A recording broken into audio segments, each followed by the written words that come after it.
મિત્રો દીપેશ્વરી જ્યોતિષમાં આપનું હાર્દિક સ્વાગત। આપ અમને નિહાળી રહ્યા છો દીપેશ્વરી જ્યોતિષ ચેનલમાં। અમારી ચેનલને લાઈક કરો, સબસ્ક્રાઇબ કરો અને શેર કરો। મિત્રો, સબસ્ક્રાઇબ કરવામાં અમને કંઈ જ મળતું નથી, પણ અમે દિન પ્રતિદિન જે કંઈક નવા વિડીયો ઉતારે, આપની સમક્ષ કંઈ નવું લઈને આવવું હોય તો તમે અમારી ચેનલને સબસ્ક્રાઇબ કરી હોય તો અમારા દિન પ્રતિદિન નવા વિડીયો ઉતરતા આપની સમક્ષ જોઈ શકાય। સબસ્ક્રાઇબ કરવાનો માત્ર ને માત્ર કારણ એટલો જ કે અમારા નવા વિડીયો, નવી ટિપ્સ અને નવું કંઈક લઈને આપના સમક્ષ આવીએ તો આ વિડીયો આપના સમક્ષ સુધી પહોંચે, માત્ર એ જ માધ્યમથી આ ચેનલને સબસ્ક્રાઇબ કરવી। મિત્રો, આજે આપણે જે વાત કરવા જઈ રહ્યા છે બુધ રાશિ પરિભ્રમણ યોગ। બુધ 6/12/2025 રાત્રે 8:30 તુલા રાશિમાંથી વૃશ્ચિક રાશિમાં પરિભ્રમણ કરવા જઈ રહ્યા છે। મિત્રો, બુધ એટલે એકાઉન્ટના કારક, બુધ બુદ્ધિના કારક, બુધ વાણીના કારક, બુધ વ્યાપારના કારક। તો મિત્રો, આ બુધદેવ જ્યારે મંગળદેવની રાશિમાં પરિભ્રમણ કરતા હોય ત્યારે દરેકના જીવનમાં નાના મોટી બાબતોમાં શું પરિસ્થિતિ ઊભી થાય તેની આપણે વિશેષમાં ચર્ચા કરીશું। તો વાત કરીએ પ્રથમ રાશિ મેષ રાશિ।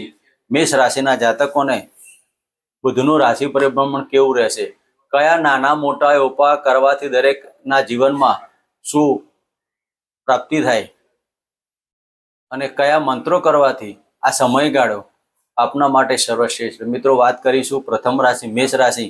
મેષ રાશિના જાતકોને અષ્ટમ સ્થાને પરિભ્રમણ કરતા બુધદેવ।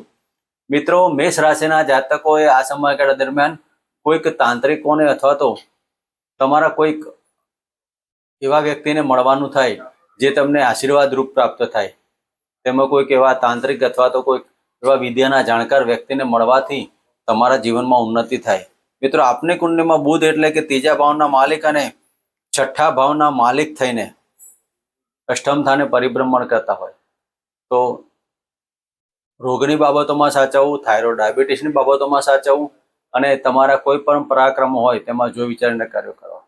કોઈ પણ લેખન કાર્યોની અંદર આ સમયગાળો આપના માટે જો વિચારીને કાર્યો કરવા। મેષ રાશિના જાતકો અષ્ટમ સ્થાને પરિભ્રમણ કરતા બુધ આપની વાણી ઉપર સંયમતા રાખજો। વાણીને લગતા ધંધામાં નાની મોટી બાબતો ઉપસ્થિત થાય, જે જાતકો કલાકાર હોય અને આ સમય દરમિયાન ગળાની તકલીફ, દાંતની તકલીફ કે વાયરલ ઇન્ફેક્શનની બાબતો, અષ્ટમ સ્થાને પરિભ્રમણ કરતા બુધ તમને વાયરલ ઇન્ફેક્શન અને પેટથી નીચેના ભાગમાં થાઇરોઇડ ડાયાબિટીસની બાબતો પણ આમાં ગણી શકાય। તો આ સમય દરમિયાન મેષ રાશિના જાતકોએ દર બુધવારના દિવસે મગ ગાયને અર્પણ કરવા અને પ્રતિદિન ઓમ ગમ ગણપતે નમઃના મંત્ર કરવા। મિત્રો, વાત કરીશું વૃષભ રાશિની। વૃષભ રાશિના જાતકોને સપ્તમ સ્થાને પરિભ્રમણ કરતા બુધદેવ। મિત્રો, સપ્તમ સ્થાને બુધદેવ ધનસ્થાનના માલિક આપની કુંડલીમાં અને પંચમ સ્થાનના માલિક જ્યારે સપ્તમ સ્થાને આવતા હોય તો દાંપત્ય જીવનમાં મધુરતા પ્રાપ્ત કરશે, નાણાકીય વ્યવહારોમાં સુંદરતા પ્રાપ્ત થાય। જે જાતકો પ્રેમ કરતા હોય તો પ્રેમની અંદર લગ્નમાં તબદીલ કરી શકાય।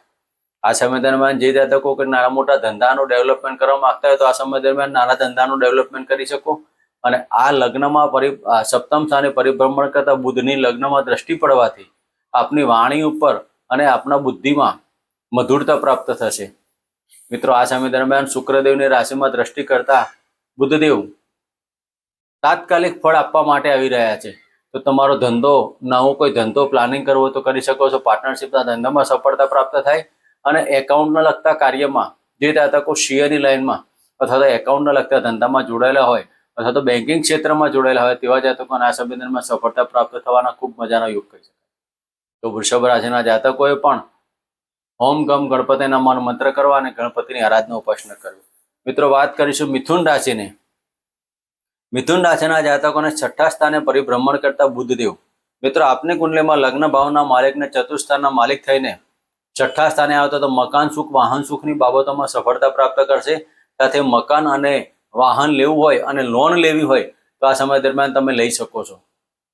આ સમય દરમિયાન તમારા માનસિક ટેન્શનોમાં થોડી ઘણી ચિંતાઓ ઉપસ્થિત થાય, પણ એકંદરે તમારી બુદ્ધિ ઉપર અને વાણી પર કંટ્રોલ રાખવાની જરૂરિયાત ઊભી થાય. આ સમય દરમિયાન તમારા બહારના સંબંધોમાં ડેવલપમેન્ટ ઊભી થશે અને તમારી વાણીના કારણે કોઈકને સંબંધોમાં તિરાડ ઊભી ના થાય તેની પણ કાળજી રાખવી. આ સમય દરમિયાન માતાની થોડી ઘણી તકલીફોની બાબતો કહી શકાય. મકાન સુખ, વાહન સુખના કોઈ પણ કાર્યો કરવા જાય તો ડોક્યુમેન્ટલ કાર્યો, બુધ ડોક્યુમેન્ટના કારક હોવાથી ડોક્યુમેન્ટલ વાહન લેવું, મકાન લેવું, જમીન દલાલીના કોઈ પણ કાર્યો કરવા હોય તો ડોક્યુમેન્ટ એટલે કે કોઈ પણ કાગળમાં હસ્તાક્ષર કરતા પહેલા 100 વખત વિચારીને કાર્યો કરવા. આ સમય દરમિયાન નાની મોટી તમારા ઉપર છેતરપિંડીના કોઈ બાબતો પણ બનવાના યોગ પણ કહી શકાય. તો મિથુન રાશિના જાતકોએ આ સમય દરમિયાન ગાયને મગ અને ગોળ અર્પણ કરી ગણપતિના મંદિરે ઓમ ગમ ગણપતિ નમઃના 11-21 મંત્ર કરી અને ગોળ અથવા બુંદીનો પ્રસાદનું નૈવેદ્ય ધરી સમયગાળો પસાર કરી શકાય. મિત્રો, વાત કરીશું કર્ક રાશિની. કર્ક રાશિના જાતકોને પંચમ સ્થાને પરિભ્રમણ કરતા બુધદેવ. મિત્રો, આપની કુંડલીમાં 12મા ભાવના માલિક ને 3જા ભાવના માલિક થઈને પંચમ સ્થાને પરિભ્રમણ કરતા હોય તો જે જાતકોને વિદેશ માટે નાની મોટી બાબતોમાં જવું હોય તો જઈ શકાય. વિદેશમાં વિઝા લેવા કે પાસપોર્ટ લેવા માટે જો તમે એપ્લાય કર્યું હોય તો ડોક્યુમેન્ટલ કાર્યમાં સાચવજો. 12મા ભાવના માલિક પંચમ સ્થાને હોય તો તેમાં સફળતા પાવશે, પણ પૂરા ડોક્યુમેન્ટ કરીને ફાઇલ મૂકવા માટે વિનંતી. આ સમય દરમિયાન તમારી નાની મોટી મુસાફરીમાં સફળતા પ્રાપ્ત થાય અને નાના ભાઈ બહેનો સાથે સહયોગ અને સાનુકૂળતા આવવાથી આ સમયગાળો આપના માટે સરસ મજાનો કહી શકાય. તો મિત્રો, બુધ આપની કુંડલીમાં જ્યારે પંચમ સ્થાને પરિભ્રમણ કરતા હોય તો આકસ્મિક ધન લાભના યોગ પણ કહી શકાય. શેર સટ્ટા લોટરીમાં લાભ થવાથી આ સમયગાળો આપના માટે પ્રભાવિત અને અતિ વિશેષ સાબિત થાય. આ સમય દરમિયાન થોડુંક નાણાકીય ખર્ચમાં જો વિચારના કાર્યો કરવા, બહારના સંબંધોમાં એકદમ પડવું નહીં. નાનકડો સંબંધ તમને છેતરપિંડીમાં ના જાય તેની કાળજી લેવી. તો આ સમય દરમિયાન કર્ક રાશિના જાતકોએ તુલસીના ક્યારામાં સરસવના તેલનો દીપક કરી અને ગાયને લીલો ઘાસચારો પણ કરો. મિત્રો, વાત કરીશું સિંહ રાશિની. સિંહ રાશિના જાતકોને ચતુર્થ સ્થાને પરિભ્રમણ કરતા ચંદ્રદેવ. મિત્રો, આપની કુંડલીમાં ધન ભાવના માલિક અને લાભસ્થાનના માલિક થઈને ચતુર્થ સ્થાને પરિભ્રમણ કરતા આપના માટે અતિ વિશેષ આ યોગ કહી શકાય. સિંહ રાશિના જાતકોને દિન પ્રતિદિન લાભની બાબતો, ઇન્કમમાં વધારો થાય, નાણાકીય સફળતા પ્રાપ્ત થાય. વાણીના દરેક કાર્યમાં પબ્લિસિટી કરવાથી તમે પોપ્યુલર બની શકો છો. આ સમય દરમિયાન સિંહ રાશિના જાતકોને ચતુર્થ સ્થાને પરિભ્રમણ કરતા બુધદેવ મકાન સુખ, વાહન સુખના લાભ અપાવશે. માતાની તબિયતમાં સુધારો થાય, માતાની પ્રોપર્ટીના પણ લાભ આપી શકે. તમારે કોઈક દાગીનાની ખરીદી કરવા, બેંક બેલેન્સમાં વધારો થાય અને આ સમય દરમિયાન દરેક કાર્યોમાં સફળતા પ્રાપ્ત થાય. જે જાતકો રાજકીય ક્ષેત્ર, સરકારી ક્ષેત્ર જોડાયેલા તેવા જાતકોને પણ સફળતા પ્રાપ્ત થાય અને સિંહ રાશિના જાતકોએ વ્હીલ, વારસો, પ્રોપર્ટીના કાર્યો કરવા હોય તો પણ કરી શકાય. આ સમય દરમિયાન સિંહ રાશિના જાતકોએ લક્ષ્મીજીના મંત્રો કરવા. ઓમ નમઃ ભગવતે વાસુદેવાય નમઃ, ઓમ મહાલક્ષ્મી નમઃ અને ખીરનું નૈવેદ્ય લક્ષ્મીજીને અર્પણ કરીને સમયગાળો પાસ કરાય. મિત્રો, વાત કરીશું કન્યા રાશિની. કન્યા રાશિના જાતકોને ત્રીજા સ્થાને પરિભ્રમણ કરતા બુધદેવ આપની કુંડલીમાં લગ્નના માલિક અને દશમ સ્થાનના માલિક થઈને ત્રીજા સ્થાને પરિભ્રમણ કરતા હોય તો જે જાતકોને નોકરી ક્ષેત્ર અથવા સરકારી ક્ષેત્રે જોડાયેલી તેવા જાતકોને ટ્રાન્સફરના યોગ કહી શકાય. અથવા તો આ સમય દરમિયાન તમારી નાની મોટી મુસાફરીમાં નોકરીના કારણે જવાના યોગ પણ કહી શકાય. માનસિક સ્થિતિ તમારી ખૂબ મજબૂત અને તમારા પરાક્રમમાં, સાહસમાં સિદ્ધિ છુપાયેલી રહેશે. આ સમય દરમિયાન તમે જે કોઈ સાહસ કરો તેમાં સાહસમાં ભાગ્યની ઉન્નતિ કહી શકાય. અને આપના લગ્નના માલિક અને દશમ સ્થાનના માલિક જ્યારે ત્રીજા સ્થાને પરિભ્રમણ કરતા હોય તો ભાગ્યની ઉન્નતિ અને ધાર્મિક કાર્યો પાછળ નાણાંનો વ્યય થઈ શકે. આ સમય દરમિયાન તમારા આર્થિક પાસું મજબૂત બનાવવા માટે ઓમ નમઃ ભગવતે વાસુદેવાય કરી અને તુલસીના ક્યારામાં એક ગુલાબનું પુષ્પ અર્પણ કરી દર બુધવારના દિવસે આ કાર્ય કરવું. તો મિત્રો, વાત કરીશું તુલા રાશિની. તુલા રાશિના જાતકોને ધનસ્થાને પરિભ્રમણ કરતા બુધદેવ આપને કુંડલીમાં ભાગ્યસ્થાનના માલિકને 12મા સ્થાનના માલિક થઈને ધનસ્થાને પરિભ્રમણ કરતા તો ભાગ્યની ઉન્નતિ, ધાર્મિક અને સામાજિક કાર્યોમાં તમારો નાણાંનો ખર્ચ થાય. એકંદરે આ સમયગાળો આપના માટે અતિ વિશેષ સાબિત થાય. વ્હીલ, વારસો, પ્રોપર્ટીના કાર્યોમાં સફળતા પ્રાપ્ત થાય. આ સમય દરમિયાન તમારા કોઈ ગુપ્ત કાર્યો અને ગુપ્ત બાબતો હોય તેમાં તમારે જોઈ વિચારીને કાર્યો કરવા. આકસ્મિક તમારું સ્ટેજ ઉપર આવવાથી માનહાનિ ન થાય તેની કાળજી લેવી. વાણી ઉપર તો તમારે સંયમ રાખવો જ. બુદ્ધિની અંદર કટુતા ના આવે તેની કાળજી લેવા કે આ સમય દરમિયાન તમારા વાણીમાં કટુતા આવવાથી અથવા તો દાંતના રોગો અને ગળાના રોગોમાં તમારે પણ સમય દરમિયાન સાચવવાની બાબતો કહી શકાય. તો તુલા રાશિના જાતકોએ આ સમય દરમિયાન વાયરલ ઇન્ફેક્શનની બાબતોમાં પણ કાળજી લેવી અને તુલા રાશિના જાતકોએ દરેક કાર્યોમાં સફળતા પ્રાપ્ત કરવા માટે ઓમ ગમ ગણપતિ નમઃ કરી દર બુધવારના દિવસે ગણપતિના મંત્ર કરી અને ગાયને મગ અર્પણ કરવા. મિત્રો વાત કરીશું વૃશ્ચિક રાશિની.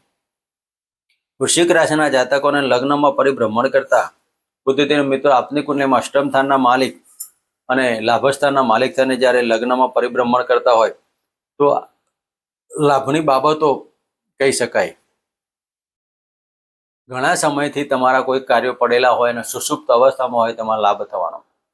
આજે તમે જે કોઈ બોલશો આ સમય દરમિયાન તે 100% પ્રભાવિત થવાની. અષ્ટમ સ્થાનના માલિક જ્યારે લગ્નમાં હોય તો તમારા એક શબ્દ કોઈકને શ્રાપરૂપ ના લાગે તેનું કાર્ય કરવાનું. મિત્રો અષ્ટમ સ્થાનના માલિક જ્યારે લગ્નમાં હોય તો તમારા બોલેલા કાર્યો સફળતા પ્રાપ્ત થશે. તમે કોઈક એવા કાર્યમાં લાભ મળશે કે ઘણા સમયથી તમે લાભની આશામાં સ્થગિત થયા હોય તો આ કાર્યમાં સફળતા પ્રાપ્ત થાય.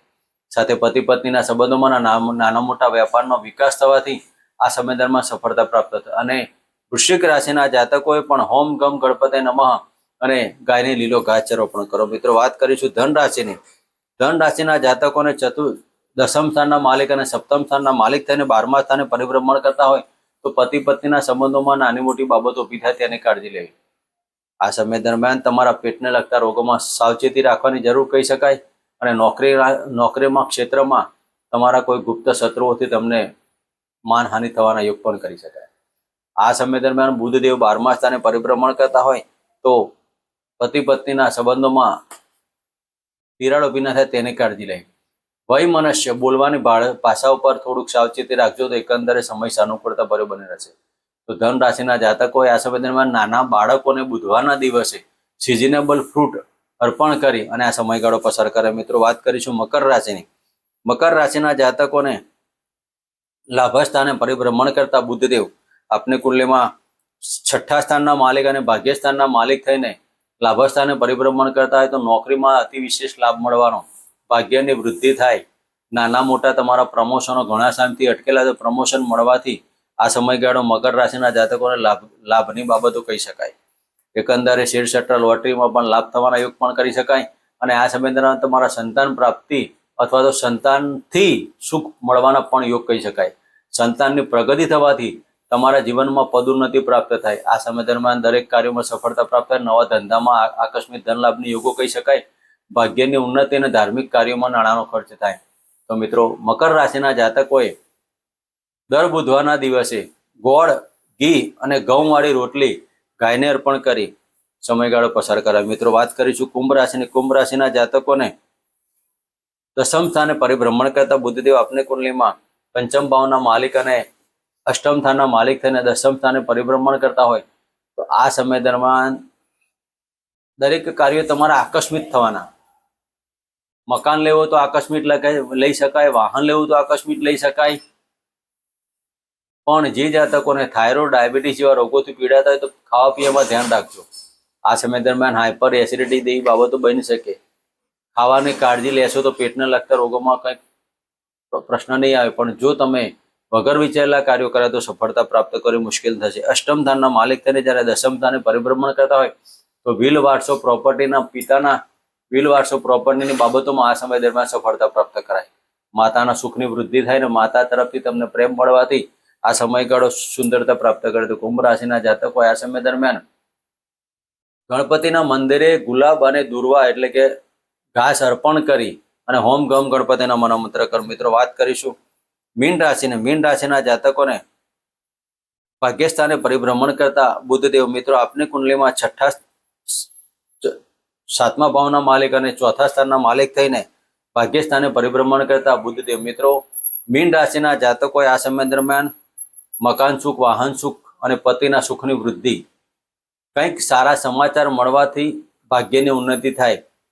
મકાન લેવું, વાહન લેવું, નવો ધંધો ડેવલપમેન્ટ, પેટને લગતા રોગોમાં સુધારા, આ દરેક કાર્યમાં સફળતા પ્રાપ્ત થાય. મિત્રો આ સમય દરમિયાન બુધદેવ ભાગ્યસ્થાને પરિભ્રમણ કરતા હોય ને મંગળદેવની રાશિમાં તો તમારા પરાક્રમમાં, સાહસમાં સિદ્ધિ પ્રાપ્ત થાય. નાના ભાઈ બહેનો સાથે સફળતા પ્રાપ્ત થાય અને આ સમય દરમિયાન દરેક કાર્યોમાં સફળતા પ્રાપ્ત કરવા માટે ઓમ ગમ ગણપતે નમઃના મંત્ર કરવા. મિત્રો, આ હતું બુધનું રાશિ પરિભ્રમણ, જે દરેક રાશિના જાતકોએ નાના મોટા ઉપાયો અને આરાધના કરી સમયગાળો પસાર કરે. મિત્રો, જય માતાજી, જય શ્રી કૃષ્ણ.